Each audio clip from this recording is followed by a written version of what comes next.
I know मैं जानता हूँ इस बात को कि अभी अभी जस्ट तुम्हारे फर्स्ट ईयर के एंड सेमेस्टर्स खत्म हुए हैं और अभी से सेकेंड ईयर के ऊपर ज्ञान देने आ गया हूँ मैं।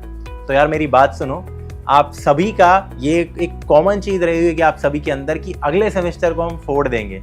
एंड बहुत सारे आप में से ऐसे बच्चे रहे होंगे जो कि थोड़ा बहुत रिग्रेट कर रहे होंगे कि यार फर्स्ट ईयर के अंदर काश पढ़ लेते, थोड़े नंबर आ जाते। या कुछ ऐसे बच्चे होंगे जो कि सोच रहे होंगे अबे क्या यार, फर्स्ट ईयर ही तो है, फर्स्ट ईयर में तो मजे करने थे, अब अगले सेम में फोड़ूंगा। तो देखो यार, अगर मैं ऑनेस्टली आपसे एक बात बताऊं, फर्स्ट ईयर के ग्रेड्स काफ़ी ज़्यादा ज़रूरी हो जाते हैं, बाद में जाके आपको काम आसान होता है, बट इट इज़ ओके। आज की video is all about second year, ठीक है। अब जो आप करोगे अगले साल, अगले अभी 2 महीने बाद, अभी तो आपको छुट्टियां मिल रही है, इन छुट्टियों में भी क्या करना है वो भी बताऊंगा आपको।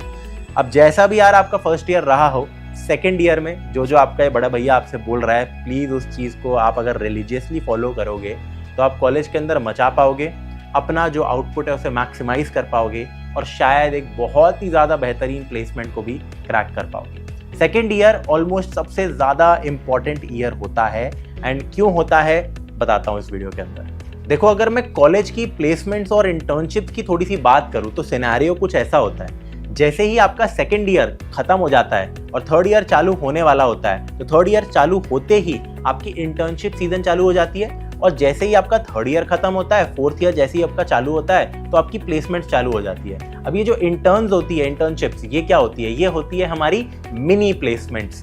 मिनी प्लेसमेंट्स मतलब अगर आपकी इंटर्नशिप लग जाती है तो आप 2 महीने काम करने जाते हो उस बड़ी कंपनी में। जो जितनी भी बड़ी कंपनी जो कि प्लेसमेंट में आ रही है, उनमें से बहुत सारी कंपनी सेम कंपनी इंटर्न्स के लिए आती है। अब मान लो गूगल प्लेसमेंट्स के लिए आ रही है तो गूगल इंटर्नशिप्स के लिए भी आएगी। तो जब वो इंटर्नशिप्स के लिए आ रही होती है, आप 2 महीने वहाँ पे बढ़िया काम या फिर ठीक ठाक काम करके दिखाते हो तो आपकी डायरेक्टली प्लेसमेंट हो जाती है। आपको मिलता है PPO यानी कि प्री प्लेसमेंट ऑफर।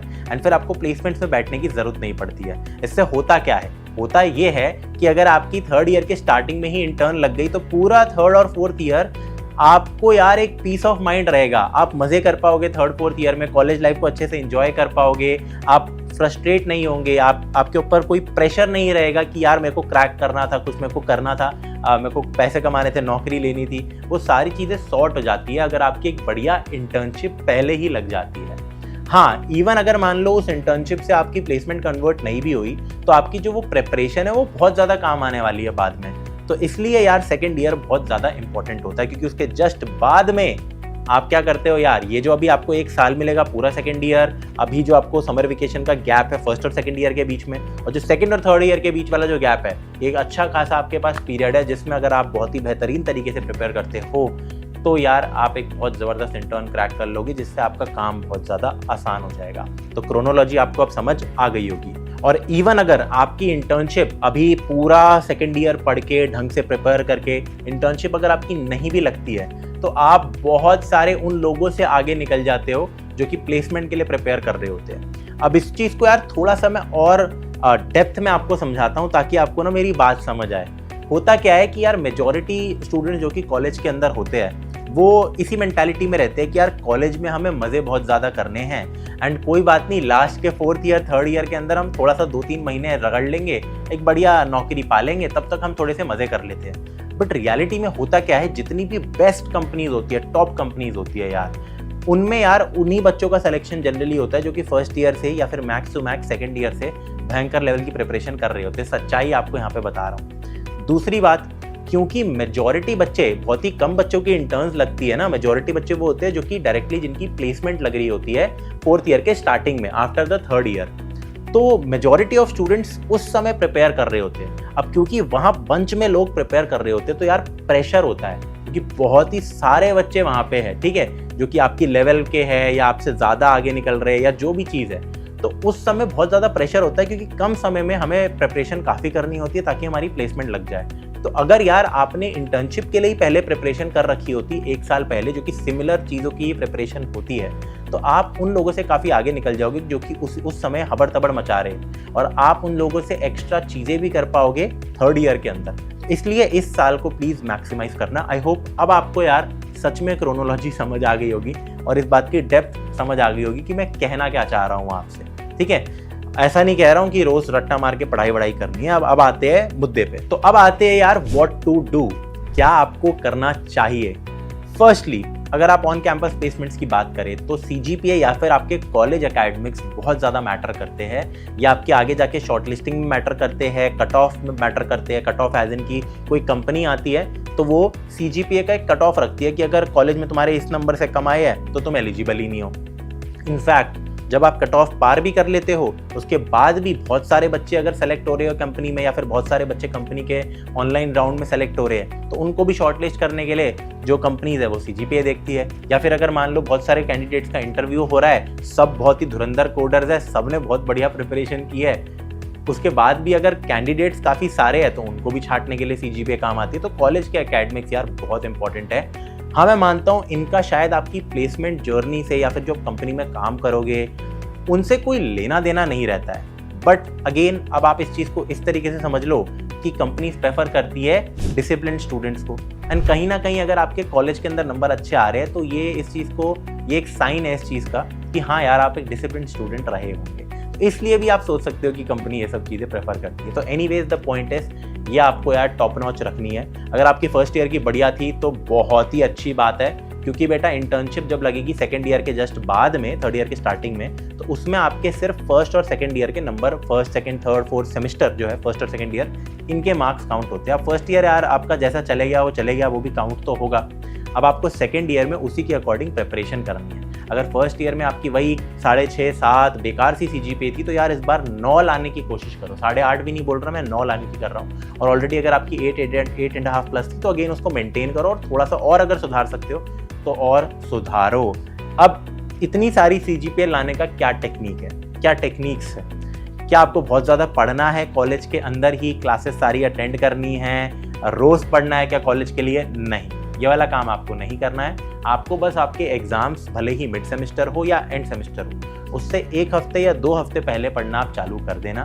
जनरली क्या होता है, स्टूडेंट्स एक रात पहले पढ़ रहे होते हैं और आदत लग जाती है, और रील्स आपने काफ़ी देर देख रखी होती है कि यार इंजीनियर है, कर लेंगे, एक दिन में कर लेंगे, सब कुछ पॉसिबल है हमारे लिए, हम तो इंजीनियर है। यार ऐसा नहीं होता है। फिर वो आप कर ही लेते हो, कुछ बहुत ज़्यादा नहीं उखाड़ लेते, बस कर ही लेते हो। तो डिसेंट मार्क्स लाने में और बढ़िया मार्क्स लाने में यही फ़र्क होता है कि थोड़ा आप अगर एक दिन की जगह 7 दिन पहले पढ़ना चालू करो तो आपका काम बन जाएगा। रोज़ पढ़ने की रिक्वायरमेंट इतनी नहीं है।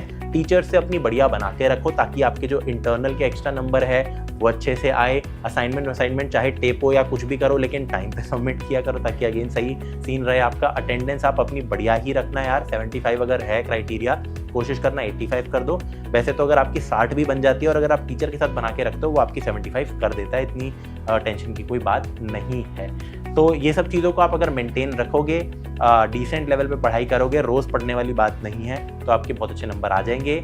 कॉलेज में ही आपको प्रीवियस ईयर क्वेश्चन मिल जाते हैं, लाइब्रेरी में जाके उनको ज़रूर लगाना है यार, उसी में से पेपर आता है। कॉलेज वाले मेहनत इतनी नहीं करते हैं अपने पेपर को सेट करने के लिए। टीचर्स वो वही पिछले 10 साल के क्वेश्चंस को चिपका देते हैं या 5 साल के। तो आप अगर उनको रट के भी चले जाओगे आपके नंबर अच्छे आ सकते हैं। मेक श्योर करना काफ़ी पहले से उनको थोड़ा सा आप अपने पास रखना पुराने पेपर्स को, क्योंकि ऐसा ना हो कि एक दिन पहले आप उनको देख रहे हो। मैंने यही गलती की थी, तब कुछ भी नहीं समझ आ रहा होता उसमें, इतनी जल्दी आप याद भी नहीं कर सकते और रेफ़र भी नहीं कर सकते उनके सॉल्यूशंस कहीं से, तो वो इशू रह जाता है थोड़ा सा। तो ये 2 चीज़ें आप मेक श्योर करोगे यार, आपके कॉलेज एकेडमिक्स बिल्कुल सॉर्टेड हो जाएंगे। और थोड़ा सा दिल पे पत्थर रख के, अगर आप एक इलेक्ट्रॉनिक्स की ब्रांच से हो या फिर किसी ऐसी ब्रांच से हो जो कि नॉन टेक्निकल ब्रांच है और आप टेक के लिए प्रिपेयर कर रहे हो, तो थोड़ा सा यार ठीक है, दिल पे पत्थर रख के थोड़ा मान लेना कि हाँ यार नंबर इसमें मुझे लाने पड़ेंगे, भले ही मेरा इसमें मन नहीं कर रहा है पढ़ने का, लेकिन बच्चों कोशिश ज़रूर करना। अब आ जाते हैं यार इसके दूसरे पॉइंट पे, focus on data structures and algorithms बहुत ज़्यादा। क्योंकि जब आप अभी इंटर्नशिप के लिए प्रिपरेशन करोगे ना, तो यहाँ पे डेटा स्ट्रक्चर एल्गोरिदम बहुत ही ज़्यादा पूछा जाएगा। ठीक है, प्लेसमेंट्स में भी ये पूछा जाएगा आपके इंटरव्यूज एंड ऑल में, लेकिन वहाँ पे फिर आपको यार कंप्यूटर साइंस फंडामेंटल्स भी पूछे जाते हैं, जैसे कि OS, DBMS, CN, ठीक है, ये सब चीज़ें भी ऐड हो जाती है। इसमें भी हो जाती है थोड़ी थोड़ी, पर वहाँ बहुत ज़्यादा होती है। फिर प्लेसमेंट्स के टाइम पे थोड़ा बहुत ना आपका प्रोजेक्ट्स भी पूछा जाता है, देखा जाता है। आज के समय में तो यार काफ़ी ज़्यादा हो गया है। जब मैं अभी पास आउट 2-3 साल पहले हुआ तो तब थोड़ा सा यार कम था, लेकिन अब ज़्यादा हो गया। इनफैक्ट अभी भी अगर आपके पास इंटर्न के टाइम पे भी यार प्रोजेक्ट अगर रेडी है तो बहुत ही अच्छी बात है। बट यहाँ पे थोड़ा सा रिलैक्सेशन होता है, तो आपको ना बहुत ज़्यादा पढ़ने की ज़रूरत नहीं पड़ती। इट इज़ जस्ट दैट कि अगर आप थोड़ा पहले स्टार्ट कर रहे हो पढ़ना, तो आपको एक बहुत भयंकर लेवल का यार एडवांटेज मिलने वाला है। और तीसरा पॉइंट यहाँ पे आता है, अगर एकेडमिक्स और DSA आपका सॉर्टेड है तो आप यार प्रोजेक्ट्स के ऊपर फोकस कर सकते हो। अब आ जाते हैं इस वीडियो के लास्ट पार्ट में कि आपको क्या नहीं करना कॉलेज में अभी सेकेंड ईयर में, या फिर अभी इन 2 महीने की वेकेशन से लेकर पूरे सेकेंड ईयर में क्या क्या आपको नहीं करना चाहिए। नंबर 1 चीज़ क्या है यार, जो आपकी कॉलेज सोसाइटीज़ है जिनका आप पार्ट हो, कोशिश करो कि यार मैक्सिमम 1 या मैक्सिमम 2 सोसाइटीज़ का आप पार्ट हो, उससे ज़्यादा सोसाइटीज़ में आप पार्टिसिपेट मत करो। मैं जानता हूँ यार सोसाइटीज़ में पार्टिसिपेट करना भी यार बुरा नहीं होता, अच्छा होता है, आपकी पर्सनालिटी डेवलपमेंट के लिए सही है, आपके कॉलेज में रिलेशंस मेंटेन करने के लिए काफ़ी सही रहता है, सीनियर्स के साथ आप बात कर पाते हो, बहुत सारी चीज़ें होती है। बट इस चीज़ को यार थोड़ा सा कंट्रोल में रखना, मेक श्योर करना कि आप इनकी डेडलाइंस या फिर इन सारे काम के चक्कर में अपना एकेडमिक्स या अपना डीएसए ना खराब करो। वो दोनों बहुत ही ज़्यादा प्रायोरिटी होनी चाहिए, ठीक है। वो इनसे 10-20 टाइम ज़्यादा प्रायोरिटी होनी चाहिए आपकी इस कॉलेज की सोसाइटी काम से। इनफैक्ट ये भी होता है क्योंकि अब आप सेकेंड ईयर में आ गए हो तो बच्चों को नई नई हवा लगती है यार, पहले तो हम जूनियर से, अब यार हमें भी सर बोलेंगे बच्चे जो कि फर्स्ट ईयर में आएंगे, तो हम उनको लीड करेंगे, हम मैनेज करेंगे, हम ये सब करेंगे। अब हम सेकेंड ईयर में आ गए तो थोड़ा समझ जाओ, बहुत ज़्यादा इन्वॉल्व मत होना इन चीज़ों में यार, ट्रस्ट में बहुत ज़्यादा आपका टाइम खा सकती है ये सारी चीज़ें, तो थोड़ा सा देख के इन सब चीज़ों को करना। दूसरा यहाँ पे पॉइंट आ जाता है कि getting into any sort of bad habits. तो बैड हैबिट्स मेरे को बताने की ज़रूरत नहीं है कि कॉलेज के अंदर स्टूडेंट्स किस डायरेक्शन में चले जाते हैं, उन सब चीज़ों से यार प्लीज़ दूर रहना। ना सिर्फ यार वो आपका टाइम तो ख़राब बहुत बुरी तरह करेगी ही, आपका अटेंशन भी वो बहुत ज़्यादा ख़राब करेगी। बहुत सारी चीज़ें हैं यार, बताने की मेरे को ज़रूरत इतनी है नहीं, आपकी लाइफ ख़राब हो सकती है इस चीज़ से। तो प्लीज़ इन सब चीज़ों से थोड़ा सा दूर रहना। और सेकेंड ईयर के अंदर इतना कोई रिक्वायर्ड नहीं है कि आप पूरे साल भर ट्रिप मारे जा रहे हो, बहुत सारी ट्रिप्स कर रहे हो। आराम से पहले एक इंटर्न क्रैक करो यार, उसके बाद घूमने जाओ जितना मर्जी जाना है यार, या फिर प्लेसमेंट के बाद। अभी इतना आपको रिक्वायर्ड ये सब चीज़ें नहीं है। अब लास्टली वर्डिक्ट पे आ जाते हैं, कंक्लूजन पे आ जाते हैं। देखो, आपको सेकेंड ईयर के अंदर उस तरीके से प्रिपेयर करना है जितना आपका यार, अगर फर्स्ट ईयर में जैसा रिजल्ट आया था उसके अकॉर्डिंगली आपको सेकंड ईयर में काम करना है। अगर आपका फर्स्ट ईयर सॉर्टेड था तो बहुत ही अच्छी बात है। अगर आप फर्स्ट ईयर से ही यार एकेडमिक्स पे बहुत अच्छे से फोकस कर रहे हो, डीएसए पे फोकस कर रहे हो, तो आपको तो एक बहुत ही बड़ा अच्छा खासा टाइम मिल जाएगा जिसमें आप जो ऑलरेडी आपने चीज़ें कर रखी है उनको बढ़िया तरीके से रिवाइज करो, उनमें और एडवांस तरीके से आप हो जाओ, उनमें और एडवांस हो जाओ, आई मीन और नए स्किल्स आप सीख सकते हो, डेव सीख सकते हो, प्रोजेक्ट्स कर सकते हो एंड बहुत आगे निकल सकते हो। एंड अगर यार आपका फर्स्ट ईयर इतना अच्छा नहीं गया था तो आपको एक चीज़ यार समझनी पड़ेगी, एक ऐसे बच्चे से अगर आप अपना कंपैरिजन कर रहे हो जिसका फर्स्ट ईयर बहुत बढ़िया गया था और जो आपसे आगे निकला हुआ है, तो अगर आप भी उसी के जितनी मेहनत करते हो तो आप उसके लेवल पे तो नहीं पहुंच पाओगे ना, तो आपको उससे ज़्यादा मेहनत करनी पड़ेगी। भले ही वो एकेडमिक्स में हो, भले ही वो डेटा स्ट्रक्चर एल्गोरिदम में हो, आपके एक्स्ट्रा स्किल्स में हो जिससे आपको प्लेसमेंट लगनी है, टेक या नॉन टेक जो भी हो, तो आपको थोड़ी ज़्यादा एफर्ट्स लगाने पड़ेंगे। तो प्लीज़ मेक श्योर करना कि आपके लिए तो और भी ज़्यादा प्रायोरिटीज़ हो आपकी एक्चुअल चीज़ें जो कि आपको मदद करेगी एक अच्छी जॉब के लिए। आई होप आपको इस सेकेंड ईयर का जो रोड मैप है वो थोड़ा क्लियर हो गया होगा, क्या करना है क्या नहीं करना है, क्यों हम ये सारी चीज़ें करते हैं and all. Thank you so much इस वीडियो को देखने के लिए।